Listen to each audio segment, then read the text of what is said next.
Is this light? Oh, never mind. All right. Fuzzy. All right, Tanisha. All right, we're going to start off with Mike Trudell. Hey, LeBron, Mike Trudell from LA. Just wondered, what were you looking to get accomplished tonight, not individually, but as a team? What was the focus, and how did you feel like the team and your teammates responded?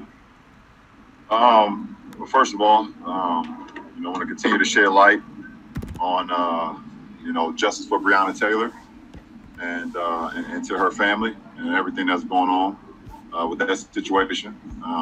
To answer your question, we want to just try to get better. We use this moment as a training camp to continue to implement our identity.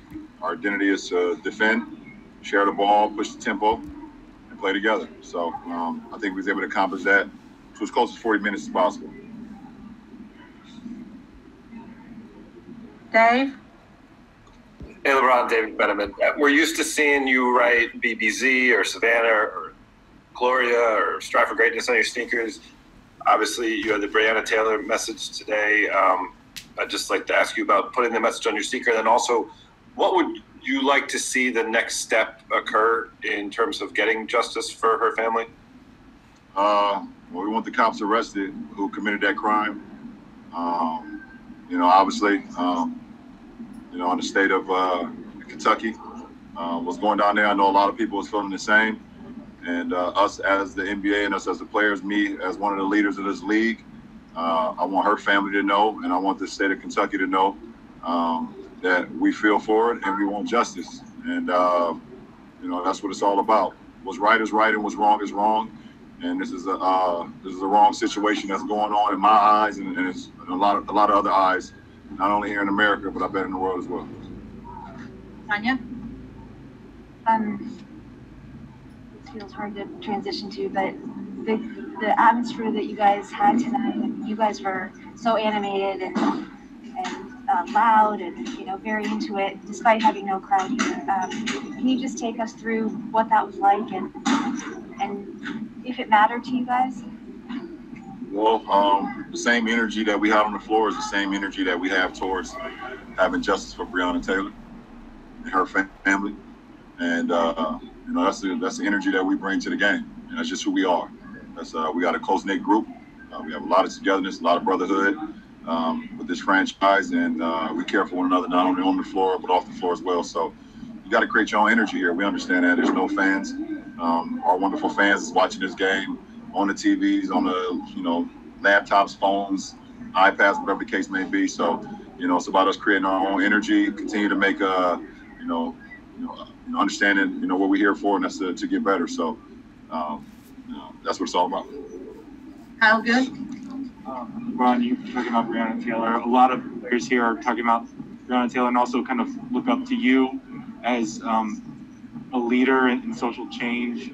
What does it mean to kind of see a lot of people following a path that you kind of blazed, starting with Trayvon Martin, and now we're here? It's just who I've been for quite a while now. Never afraid to speak about, things that I was knowledgeable about, that I had insight on, and I was, up to speed on. And with the Trayvon Martin case, that obviously years ago, with that situation, I spoke about that situation. With the George Floyd incident that happened not too long ago. That's a horrible incident, and also obviously the Breonna Taylor situation. It's unfortunate that it was fortunate that we had the George Floyd video to see it. I mean, is that what we need to see a video of Breonna being killed for people to realize how bad the situation is? I don't even believe they was at the right place, right? Cops wasn't even at the right place. They just knocked down the wrong door and started doing what they do at that point in time, and that's just shooting away, and that's just not okay. So I never shied away from being who I am and speak about things that not only affects me, that hit home for me, but also affect my community and affect Black people. Because we've been going through it a lot. I've seen a video today of a black man inside like a Walmart or Target or whatever trying to buy a bike for his son. And the cops was called on him. He had a receipt and everything. And the cops was called on him. They arrested him inside the store and took him outside. And it's just heartbreaking, man. You guys don't understand unless you're a person of color. You guys don't understand. I understand that you might feel for us, but you can never really truly understand what it is to be black in America. So, but once again, that's what it's about. Dan Wilkie. Hey, LeBron. Along those lines, Kyle mentioned that Trayvon Martin photo. That's 8 years ago. Today, you played an NBA game on a court that says Black Lives Matter. Could you have imagined that movement, which kind of was spawned out of that Trayvon Martin tragedy, that it would reach this level where there will be months of basketball played with that everywhere that people look? Well, first of all, I love the game. I love the NBA. I love what we've built. Not only here in America, but all over the world. I think this is the most precious, beautiful, impactful game in the world. But a lot of people kind of use this analogy talking about Black Lives Matter as a movement. It's not a movement. When you're black, it's not a movement. It's a lifestyle. we sit here and say it's a movement, and okay, how long is this movement gonna last? Don't stop the movement.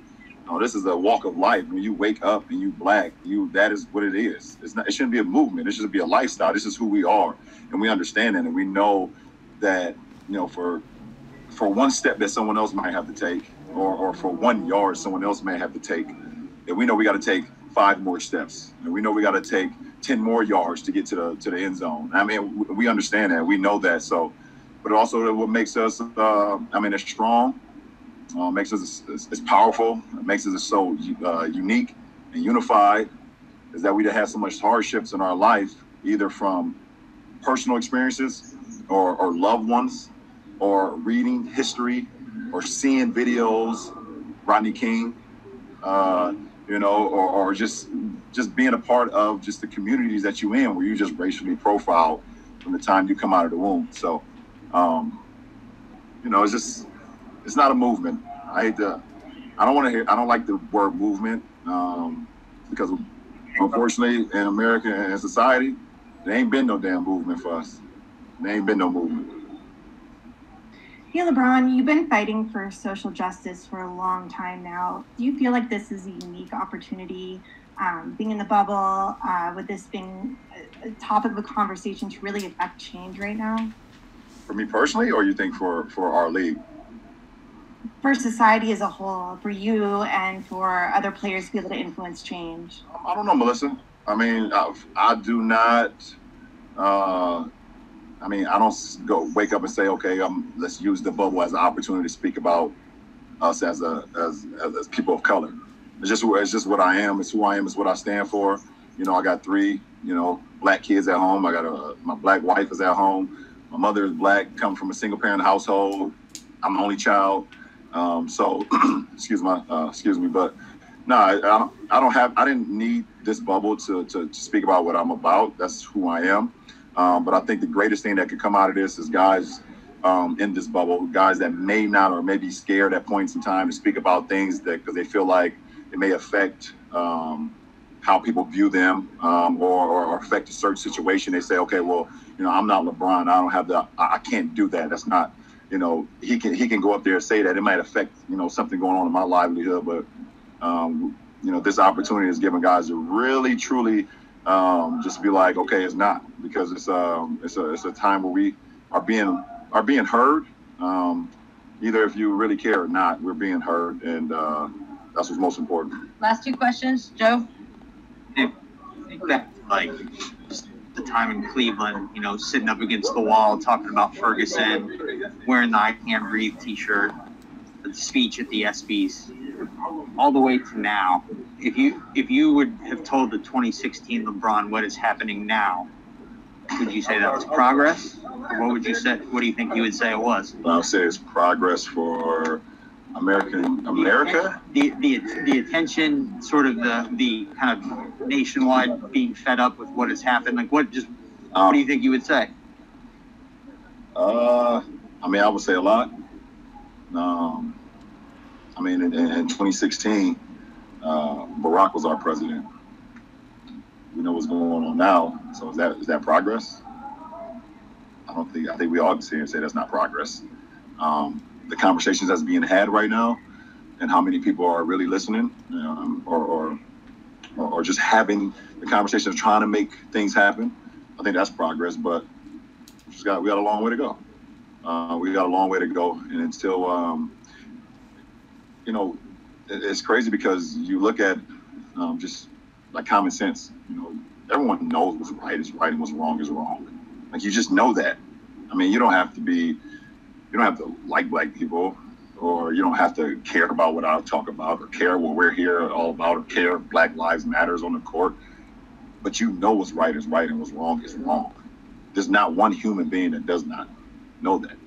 I mean, if you're a little kid and someone comes, you outside and it's recess, and the kid takes your juice box, that kid know that was wrong. It's just, no matter if you care or not, you know that's wrong. Why did you do that? You know it's wrong. So a lot of people kind of shy away from that. But until we just that's like one small piece of it, but it's a very intricate piece of it. Last question, Taylor. LeBron, you talked about what you want next for Breonna Taylor in terms of justice, but what do you want next in terms of us, in terms of Americans? What does an improved America look like to you? I mean, it's a great question, and it's something that I rationalize and think about it every single day. What's next? What can I do next to make an impact in our communities? Not only for my people, but also for America in general. Obviously, justice for Breonna Taylor is number one on all of our lists right now, because we know the story. We know how it's crazy what went on with that situation and how horrific it is. So, but for us as America to get better, that's a question that we kind of tinker with every day, and it's something that I play with in my mind every day, and listen to the people around me, and also listen to my family, things of that nature. But the conversations, people sometimes are just afraid to have a conversation, and I think one of the best things in life is communication. No matter what, if you could just sit there and talk to someone, look at someone eye to eye and say how you feel, no matter if they like it or not, you can respect them. Somebody might not agree. I don't agree with what you say, but if I could look at you dead in your eye, and you can look back at me and say, listen, to each his own. I don't agree with that. They're not going to respect you out of that. But a lot of people cannot even have that conversation of actually looking someone in the eye and telling them how they feel. And a lot of people, when they tell you how they feel, I have to be able to accept your response. No matter if you tell me what I want to hear or not, I have to be able to accept your response. So I think that's very key as well, just having a big form of communication. So we end this with justice for Breonna Taylor. We're going to continue to harp on that. I appreciate it.